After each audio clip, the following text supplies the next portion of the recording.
Dito ba? Dito ba kaya? Para mabisohan ka.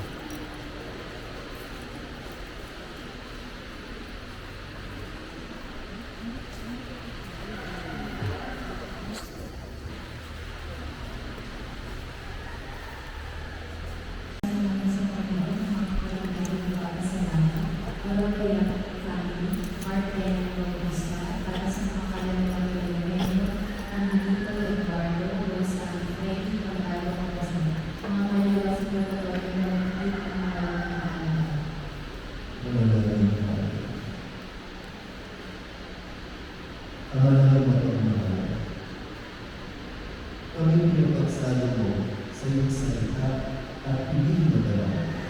Kayo pinagalakas at aming bibigay. Pagpinapagin mo kami pagpapakinaban sa buhay ng ikinat na para sa isang pinagkalay. Bilang aming pagpapalitan kasama ng Espiritu Santo at kasulayan mo. Amen. Sumayo at sumayo. Pagpapalitan mo na lahat ng kapag-ibig ng Diyos, Ama, Anak, at Espiritu Santo. Amen. Pagkasabayan ka ng isa, ang lalo na nakinig sa pag-ibig ng Diyos. Salamat sa Diyos.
Dito na.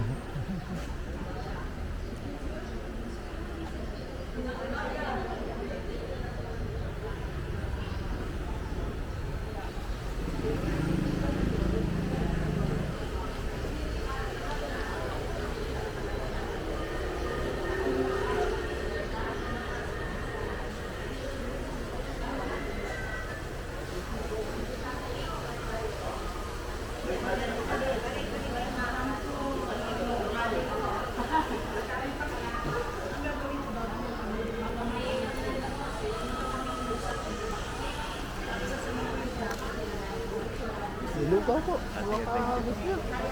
Next time po. Sige po.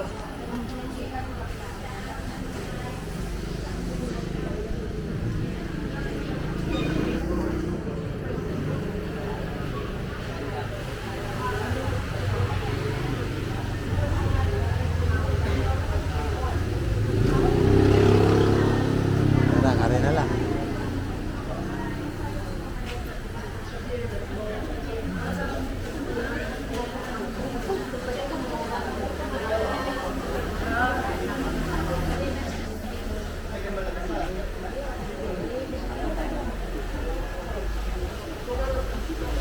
Okay, share nyo ha. Share nyo ha. Share nyo ha yung litrato mo. Okay. Sige.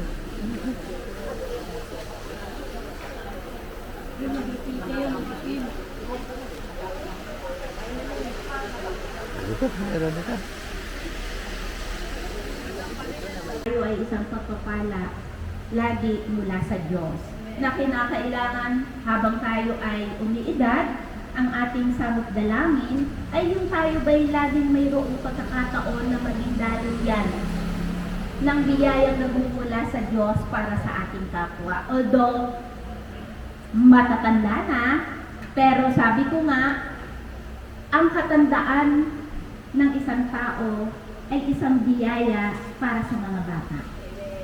Upang ang mga batang iyon ay magkaroon ng inspirasyon na sa pamamagitan ng matatanda na itataguyod natin yung mga gawain pambuhay kabanalan. So, sabi ko nga, hindi po pwedeng hiwalay ang matanda sa mga bata. Kinakailangan sila'y nagsasama-sama sapagkat may kanya-kanyang katuturan or uniqueness ang bawat isa sa atin. Hindi laging sabi, matatandang yan, ang hirap pakisamahan. No. Kung ang ating puso ay talagang nagpapasako sa kalooban ng Diyos, walang edad eh. Hindi po sa hadlang ang Pagpapahalaga ng parokya, inaalagaan. So, sabi nga, tuwing Monday, nagpupulong, nag-uusap-usap, tapos mayroong simpleng breakfast. Pero hindi ko na inabutan yun eh. Hindi ko inabutan. Kaya lagi-lagi kaming dalawa ni Ate Ami. Sabi ko sa kanya lagi, Ate Ami, nasaan yung grupo? Nasaan yung grupo? So, 2 taon hanap ako ng hanap kay Ate Ami. So, sabi niya, tapos lately, sabi niya, Father, sa ganoon, sa Lunes, may meeting po mapapalad. Tapos bago Father, hindi po matutuloy. So ilang beses tinangka, pero hindi po natuloy-tuloy. Pero siguro ito yung tamang oras, ito yung tamang pagkakataon para muling maibalik at maipagpatuloy yung dating ginagawa ng grupo ng mapapalad. So maganda po yung sinabi kanina ni Ate Elsa na sabi niya, hindi walay yung makabataan sa mga matatanda. Okay? Bakit? Kasi lahat ng kabataan tatanda. At yung mga matatanda, naging bata. Diba? Diba? Pagsulpot mo, matanda ka na agad. So, hindi pwedeng maghiwalay yung kabataan at ang mga matatanda. So, pag sinabing mapapalad, papasok agad. Grupo yun ng matatanda. So, sa deep inside, sabi ko, wow, I belong to that group. So, 75 years old, talagang qualified na maging bahagi. At dahil ka-grupo, ka-edad, so hindi po problema. Kumbaga parang magkakaintindihan tayo.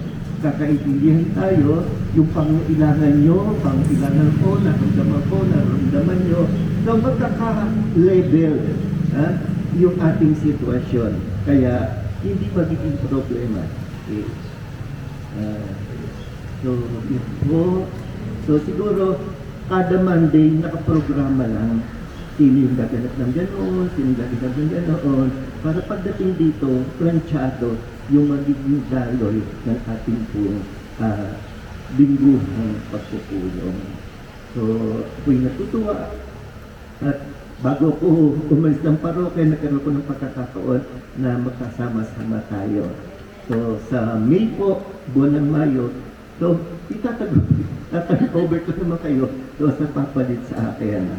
So, ilang buwan na lang tayo? 8?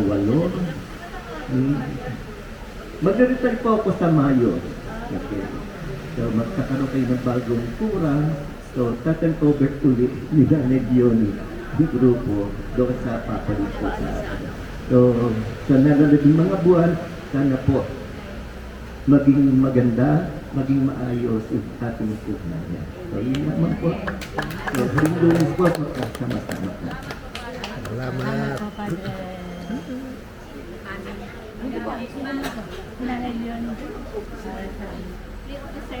Wala po pa rin.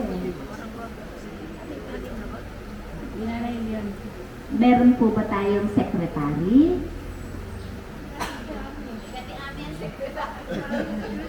Hindi po po, ang ating po secretary ay si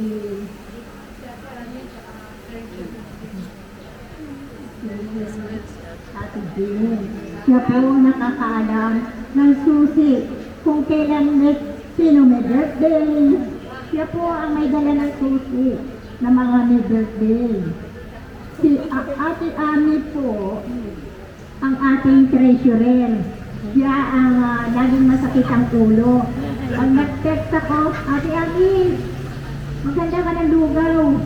O okay na siya. Tapos, ang amin pong pinanser, ang may hawak ng pera, si Ate Edith Bilus. Siya po ang aking pinanser. Pag sinabi ko, Ate Edith, o ano, tinapay naman dyan. Alam niyo na po, siya po ang amin. Siya po ang nasa likod ng mapapalad. Siya po talaga ang advisor, kunyari lang po ako. Ako lang po ang pinadadalan niya. Kasi madaming negosyo, nagpapayaman. May isang Christmas party. Tinatanong ako ni Ate Ami, yun daw po ba sa Christmas party? Matagal pa po ang ating Christmas party. Marami pa tayong lalakbayin, marami pa tayong dadaanan. Bago po siguro, kung papayag po si Father, sana po, bago ang Christmas party, kung ipahihintulot po, ay makarating muna tayo sa isang lugar na pwede natin puntahan, tayo ay manalangin at magkasama-sama. Noon po, ang una nating pinuntahan, kung naalala ninyo, ay yung pong nandyan sa yan po sa St. Paul. Sa Paris? Hindi Alfonso? Hindi, sa Alfonso. Alfonso. Sa Alfonso, ang St. Paul, doon po ang sa mga madre. Yun po ang ating pinuntahan. Kung may iba po naman, mungkahi pa si Father, ay tayo po ay susunod. Kung saan po tayo unang pupunta at mamamasyan kasama ang pananalangin. Ito, maliwanag na po sa ating lahat. Yun po ang ating unang gagawin. Ang susunod po nating meeting ngayon po ay September.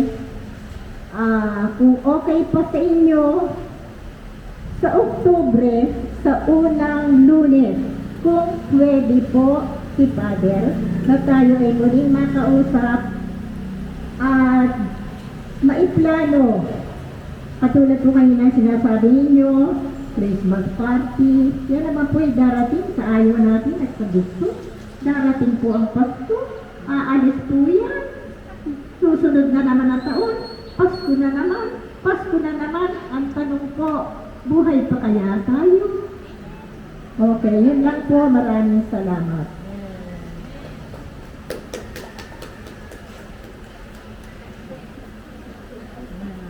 Okay? Tapos na. Di ba next meeting po? Nag-GC na lang po. Ang susunod po nating meeting, kung hindi po abala si Father ay sa first Monday ng October. Siguro po ay tatanungin ko po ang ating mga kasama kung saan ang gusto nilang pumunta. Tatanungin ko po si Father kung ano ang plano, kung paano mangyayari ito. Yun, sa ngayon po ay medyo tayo ay nangangapapa. Hindi pa natin alam ang direksyon kung paano, pero sana po yung iba nating mga kasama na hindi alam na nagbalik na muli ang mapapalad at nagmi-meeting tayo dito. Pakiparating naman po ninyo, lalo na po dito sa Rigata. Marami po tayong mga kasama diyan. Iparating po ninyo sa ating ibang mga kasama Ah, yung iba naman po ay hindi na dito nakatira, nasa Maynila na. Pero sa tulong po ninyo, pipilitin ko po rin na sila ay makarating sa kanila kung ano ang nangyayari sa atin at muli tayong bubuo ng ating samahan ang mapapalad sa taong ito. Siguro po, yung katulad ng sinabi ni Nan Leonie, ng first Monday ng October, mayroong General Assembly. Baka pwede bago dumating yun, yung core makapag-meeting, makapag-plano para ibababa na lang, kukonsult yung grupo pagdating ng first. Ang hirap kasi yung marami dito tayo magpaplano. So maganda yung officer, yung advisor, tres, sec, di ba? Tapos ako, tapos yung mga advisor, pag iba, baka pwede magpulong. Okay sa inyo yun, Nanay yun. Okay. Para ibababa na lang, kukonsult na lang. Okay. Tapos, ang tanong kanina, paano yung every Monday? Kasi sabi, tuwing first Monday of the month, General Assembly, meron din. Okay. So, iba yung General Assembly na tuwing first Monday of the month, tapos yung regular Monday, yun yung ordinary na pagpupulong. Ngayon po ay Lunes. Magkita po ulit tayo sa susunod na Lunes. Pagkatapos po ng misa, iparating lang po ninyo sa iba nating mga kasamahan. Mag-uusap po tayo. Siguro po sa Lunes, ayos na po yung ating ayos na po ang plano. Pipilitin ko po, sisikapin ko na mabuo. Sa Lunes, sa patikita natin, meron na tayong plano at ano ang ating gagawin. Gano'n na lang po. Salamat po sa inyong pagtulong. Tandaan po ninyo, every Monday is a day. Nandito po tayo sa misa after the Mass. E di siyempre po, breakfast, kape at pandesal.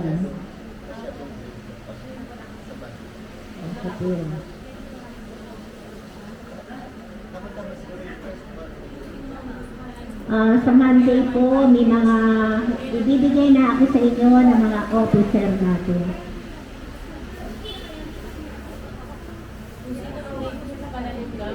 Ating clean.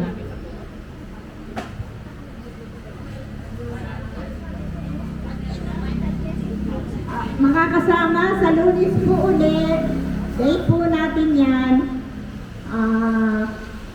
Dito po ulit tayo pagkatapos ng misa. Magkita-kita po tayo. Marami na po siguro makakarating sa Lunes. Pakitulungan naman po ninyo ako na maiparating sa kanila na tuwing Lunes, mimisa tayo ng 6:30 after the Mass. Dito po ulit sa ating tagpuan. Maliwanag po ba sa iyo? See you on Monday. Okay, salamat.